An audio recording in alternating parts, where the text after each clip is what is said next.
Hi, everybody. Bjorn Barrett here. I'm sorry we had a little technical difficulties. It took me a little bit to find out what account I used. One of the great things about Google is you have multiple accounts, but sometimes it can get confusing. My name is Bjorn Barrett. I am the IT coordinator for Fairhaven Union High School here in Vermont. We're on our third year of one-to-one, and when they asked about what to do, I have a lot of people asking us how our launch went and were the things that we did. And I figured this would be a great place to tell you guys our story, what we've done, what we are looking for. Because I got a little bit of a late start, I'm still trying to open up a few things. So bear with me. I'm looking for the question and answer link right now.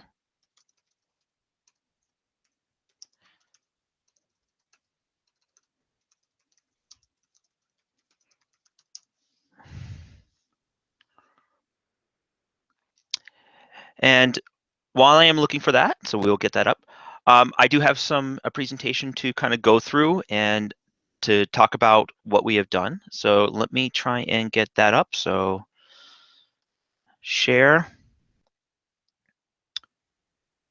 and share the screen. And let me minimize and present.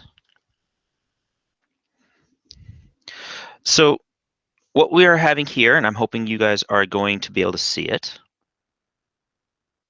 is, oops, the EduOnAir Great Googly Moogly. That's a lot of Chromebooks. So I figured one-to-one is the next evolution of technology in schools. And I broke it down into what happens in one entire year. So what we have is kind of like the funding and planning. There is, once you kind of get going, this becomes a little bit more minimal, but it is still kind of important. Then we have setting up the device when we're rolling it out and getting it to all the students and everything else at the same exact time, maintaining it through the year, and then the collection. And depending on certain situations and where you're at in one-to-one, each of these may look a little bit different.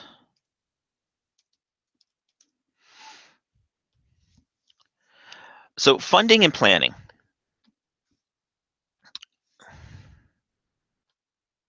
Oh, wow. Add the So things that we want to talk about with the funding and planning is, are you doing a take-home or are you doing in-school? Uh, Are you the age of the students that you're using? Our current setup is um, we are a we are a high school, so it's 9 to 12, and the students do take home the device. The quality of the device that we have,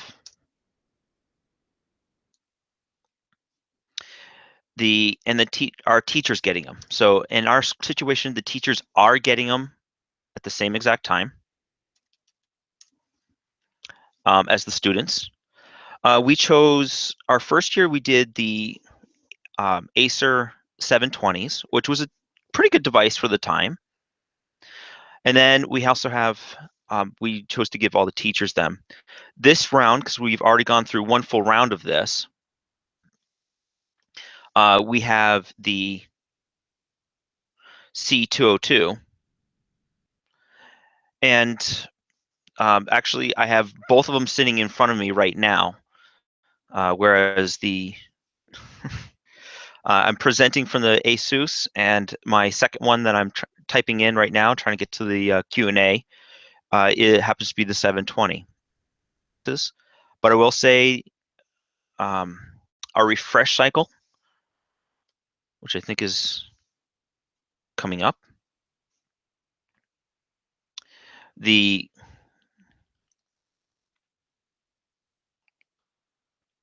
refresh cycle that we chose for them is a 2-year refresh cycle.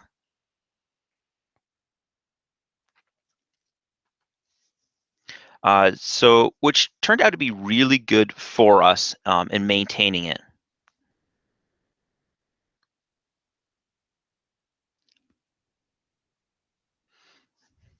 Yeah.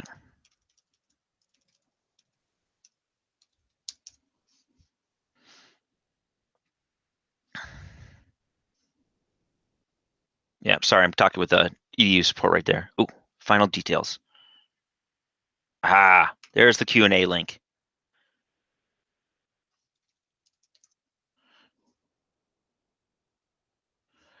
Okay, so in here, it looks like I do have a few. We are with you live. Okay, hi. I see a Sean. I see a Gil. And Sean, you were mentioning how you have gone. We are at 400 plus 450 Chromebooks at the high school. We're looking for better management solutions. Would love to go one-to-one, figuring out money and employment. Okay, great. So I am online with the questions. Thank you. Sorry for the little bit of delay on that one. Hopefully everybody is still seeing the presentation. So getting back here. Let's go back into present. So coming up to the next one, how do I pick the device? And a couple things to think about was we really looked at this a lot. We looked at durability. Surprisingly, the bag happened to be the hardest choice out of the devices. We were looking at a lot of different things. The bags that we tried our first round were just plain old Targus bags, and they really didn't hold up or help the device as much as we thought. The second round, we wound up going with Bookcase Brand Advantage, who only sell in bulk. And for the money, oh my goodness, the quality of the cases is amazing. Very surprised about that one. Very happy to with what we got out of it. Designed. And we also chose to do our repairs in-house, which made a big difference in terms of what device we chose. And it's one of the reasons why we went with the C202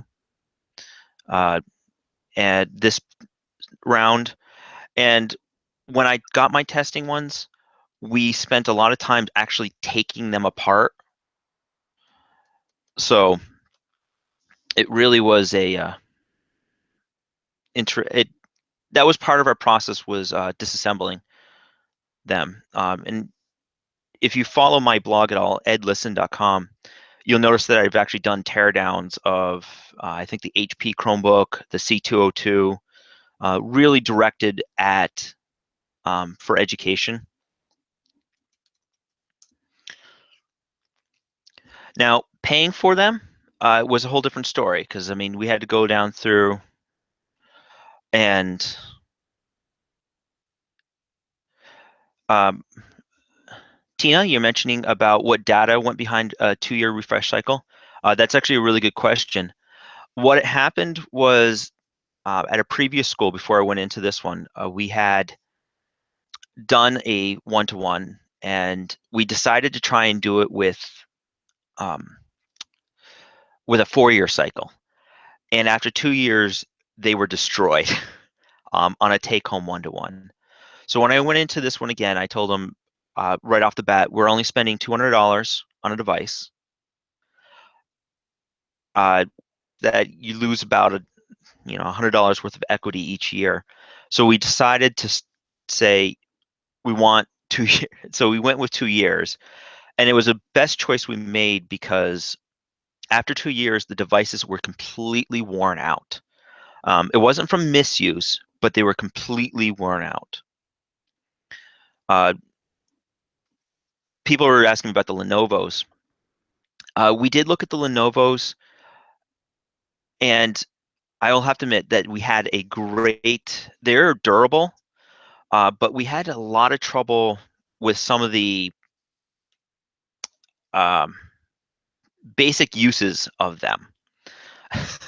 So we just had a lot of little quirky errors, so we kind of stayed away from them. That's not to say they're not a good device. And we had one teacher, because we had 25 of them our second year, drive off with it on top of his car. It rolled down the car, and we didn't find out about 2 weeks later until he came in and asked us a question, and he was still using them. So it was a really kind of an interesting fact there. The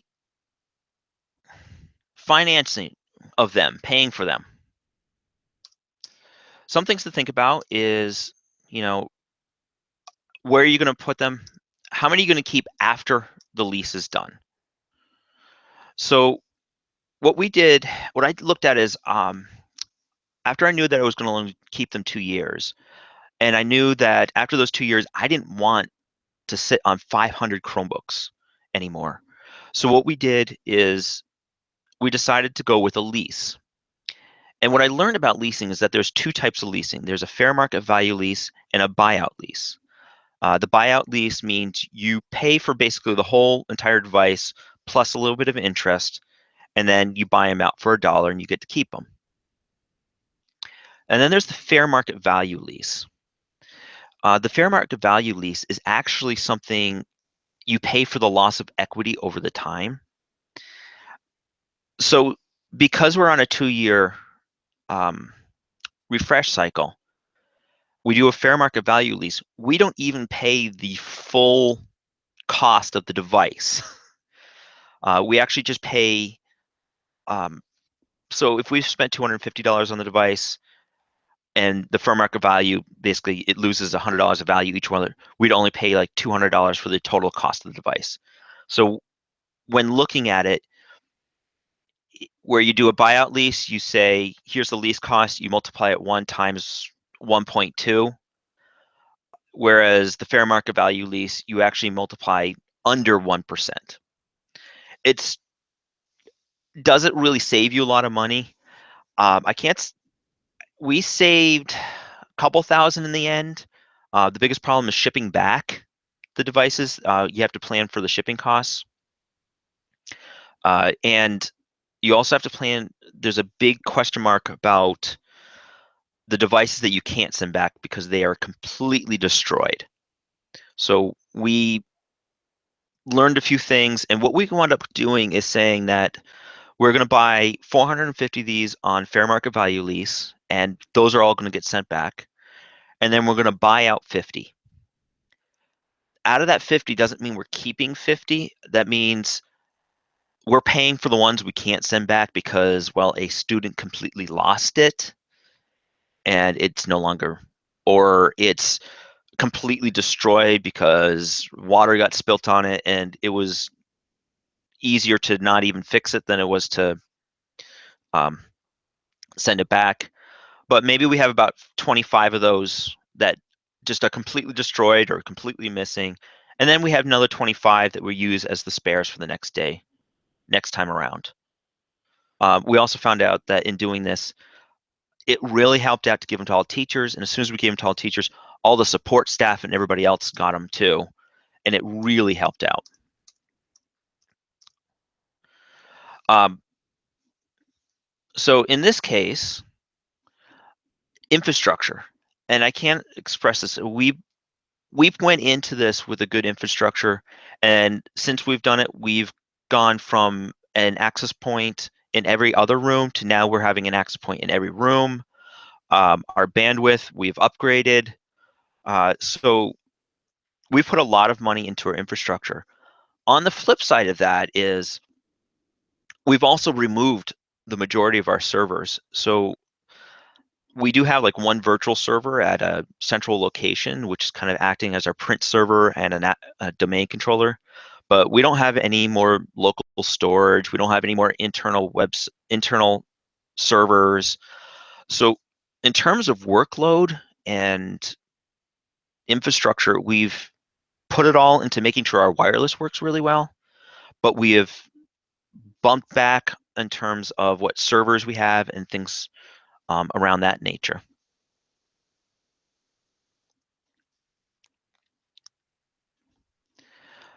Pre-professional, So things that we wanted to think about was we wanted to get buy-in from the teachers. And so I spent the majority before the year before this, we bought a mobile lab of them for teachers to try out. And then we also uh, I spent a lot of time helping teachers get involved in Google Apps. One of the first things I did is I went to our principal and I told him, you have to get rid of your iPad and you have to start using a Chromebook. And he did. So all the meetings he goes to, he got rid of his iPad, gave him a nice, I think I came out and I bought him the Flip Generation 1. He's now using one of the R11. So I gave him a little bit of a kind of a cooler one to go with. And so we got the administration involved early in that culture. And now actually we have our vice principal only uses his Chromebook. So he told us to get rid of his Windows machine. And our principal would only use it, except that he is part of an organization that some of the other things that he works with require a full Microsoft Office. So, but other than that, he is 90% on his Chromebook. So we did the spares, bought the mobile lab, and got administration involved.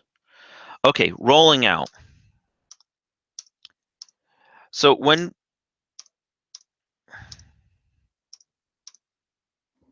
I gotta open my presentation on another window. So during the rollout, there's some things called white glove service that a lot of them do. And what it is um, they'll automatically sign it up for you to your domain. But it was like $6 a computer. It was funny because we found out that getting the Chromebook, especially with the 720s, getting the Chromebook to actually join our domain took less time than unboxing the Chromebook itself.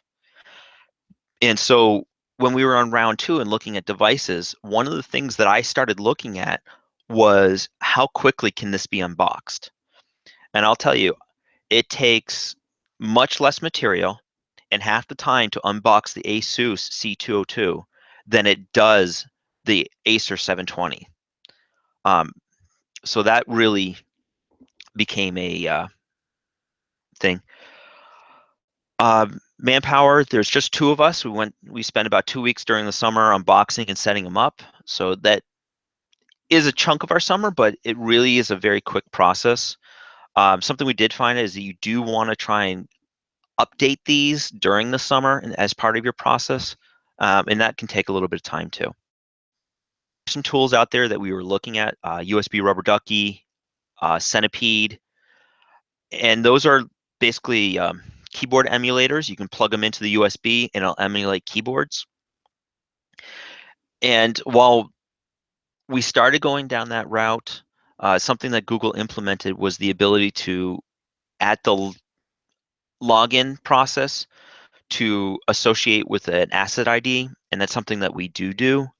So it became more cumbersome to set up one of the rubber duckies and centipedes than it was just to type in everything. But something that I will suggest highly is one of the USB to NIC adapters. So instead of trying, part of the rollout process is in trying to roll and join a Wi-Fi with all the devices, we just plug in the NIC to the USB, it comes online, we join them to the domain. And part of our configuration that we have is that we use the Google dashboard to send out which Wi-Fi the devices should be connected to. And because of that, we don't have to enter in a Wi-Fi password at all. So we just plug in the USB NIC, type in the username that we want the to enroll with. That username is associated with the OU that the Chromebook goes into, so it automatically goes into that OU, and it automatically gets the Wi-Fi policies. We do use My Asset Tag, which is a just a third-party place that can buy nice metal asset tags for, and it worked out great.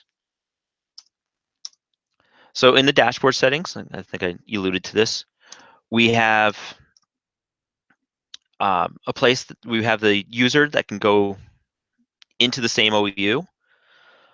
We have set Chromebooks to automatically enroll. We have to go into the OU and blah, blah, blah. Okay, we turn on the asset tagging, I think I've talked about. So paperwork. This was something that we talked a lot about because we wanted to make sure that the students got them in the hands as quickly as possible. So what we have is we did want them to have them day one. We have our acceptable use policy for technology is an opt-out, so no signature required. We decided that there was not going to be any upfront costs with this. But we do have a one-to-one agreement that we want the students to sign. Now, this one-to-one agreement goes out during the summer. Parents have to sign it and bring it back. And as part of the rollout, what we do is we have the first 2 days, there's a block at the beginning of the day and the end of the day. Students can go get the Chromebooks from their inquiry teacher. If they have their paperwork, they get to keep it home. If they don't, they bring it back at the end of the day to the inquiry teacher. And we do this for 2 days. If they just still don't have their paperwork at the end of the 2 days, then we kind of keep the device and they have to go to the IT department and things like that.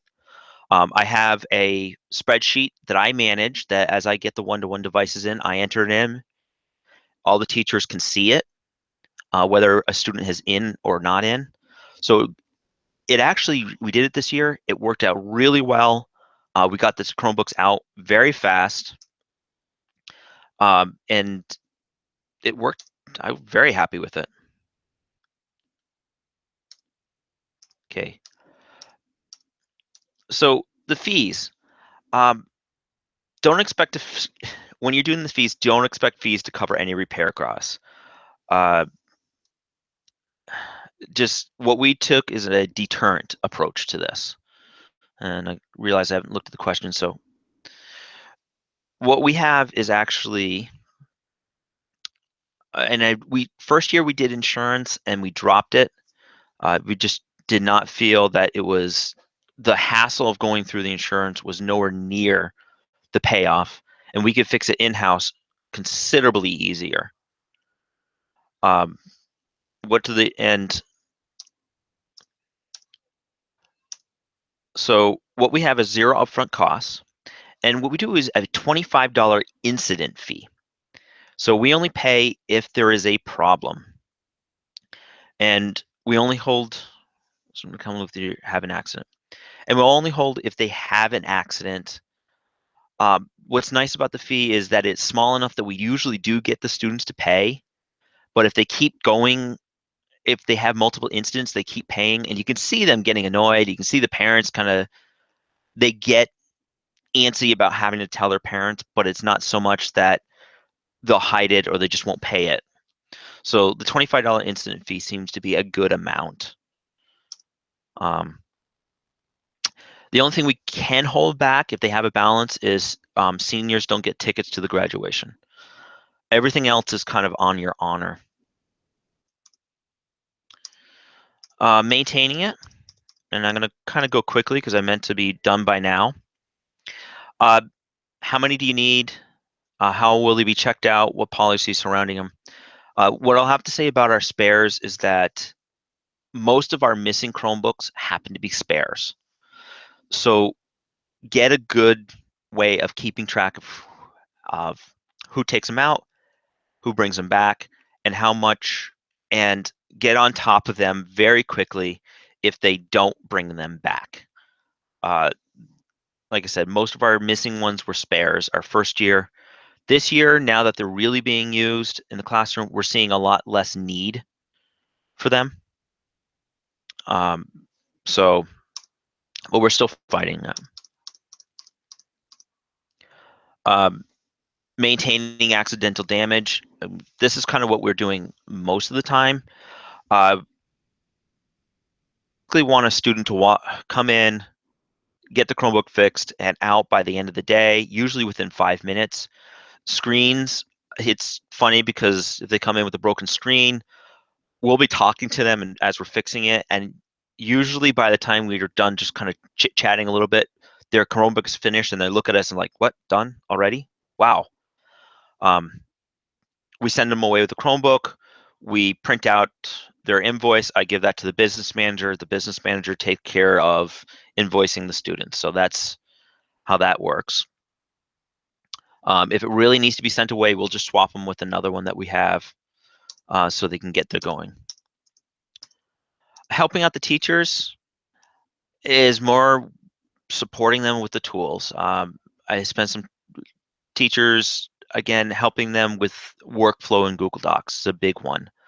I try and keep a weekly blog and just regular conversations to see what they're doing and see which ones might be interested in certain products and things like that. Google Classroom has been our biggest help in one-to-one. I was given a half an hour one time to show it 2 years ago, or when it started. Yeah, 2 years ago, and it just became the standard, and it became the standard without asking it to be the standard. So that was a really cool tool.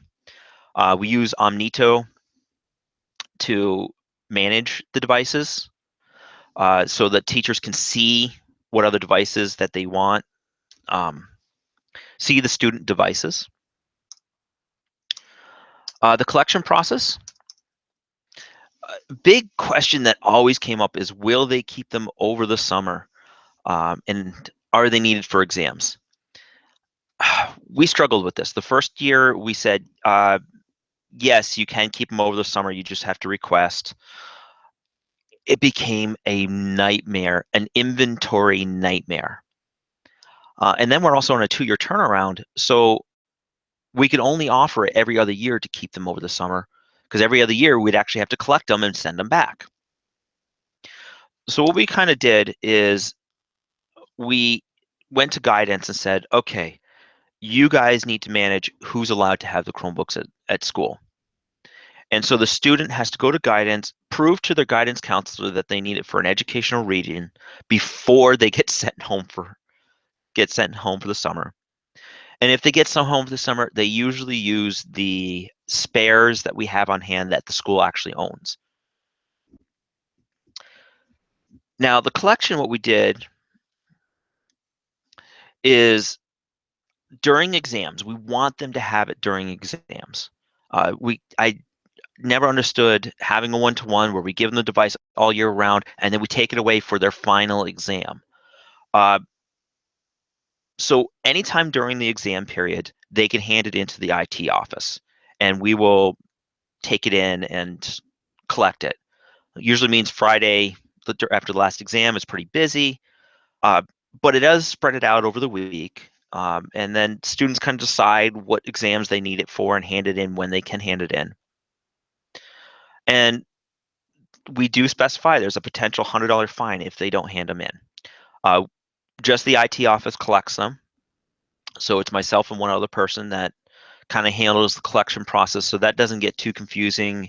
And we usually can keep things straight, and we usually can collect them pretty quickly. We don't really check them very much, and that's usually done afterward. Everything gets recorded into a Google spreadsheet. Okay. Inventory is done basically once we collect them. We don't charge them over the summer because we can't figure out how to charge 500 devices. And if anybody has a really cool solution to that, I'd be more than happy to hear about it. We do, I think, at the end of the year, we do try and charge some of them just to kind of get them out, but that's kind of a hard thing to do, and we don't have a solution for it. But we do make sure we do go through all of them afterward and make sure all the screens are good and the keyboards are good and fix them up so that at the beginning of the year, even if they had missing keys and stuff, they're starting off with a good device. And we will reformat the ones that are being reassigned to another person. If they're collecting them to get it the same device again, um, we will basically give them back the same exact device that they had previously, or we'll reformat them and they get a new device, usually incoming freshmen, seniors. Shipping back, oof, this was a scary thing because we did not know the cost of shipping back when we went into this, especially with the fair market value. And it's not a cheap process. So make sure that gets in the budget, a year ahead of time. And what we found is for 500 devices, it costs us about $2,500 to ship them back. What's nice is that the shipping company, you don't have to worry about boxing them or anything. So what happened is that we put them all downstairs right next to the door that we want them to ship out with. We had 425 lying against the wall. We had 425 cases.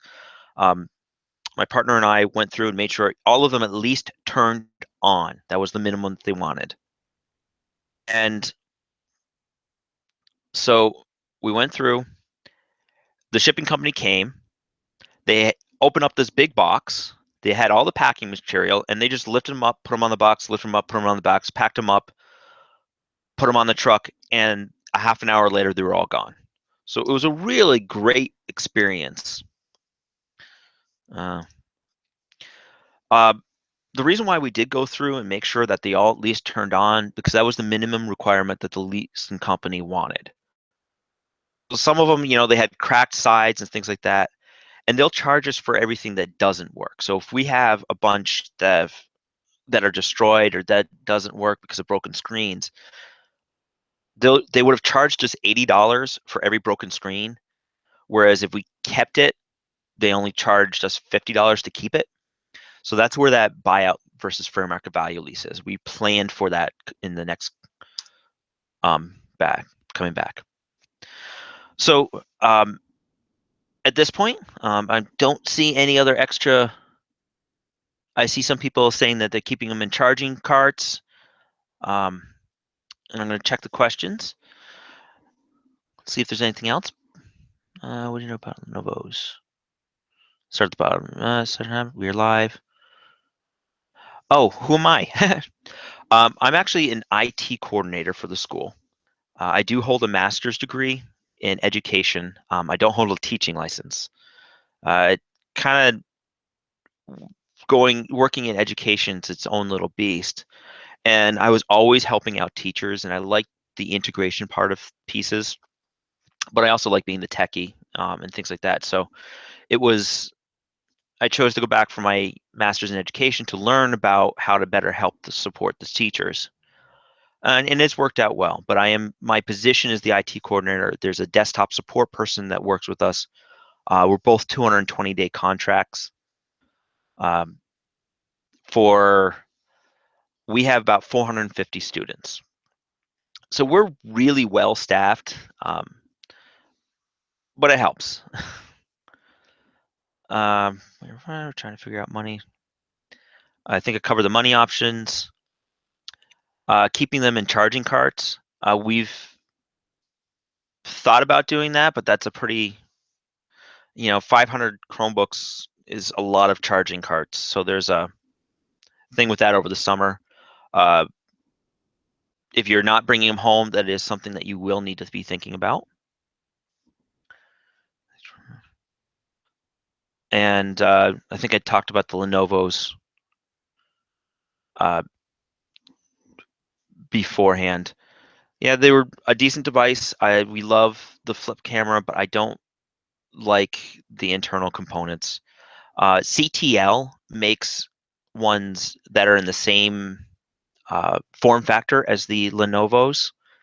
They're also won the contract for Vermont, for New England, and Maine for their one-to-one and offering some Chromebooks. So they have a very good option. They are definitely worth looking at as a choice. I think when I was playing with one, we had such a bad taste with just the Lenovo's that we went with the Asus.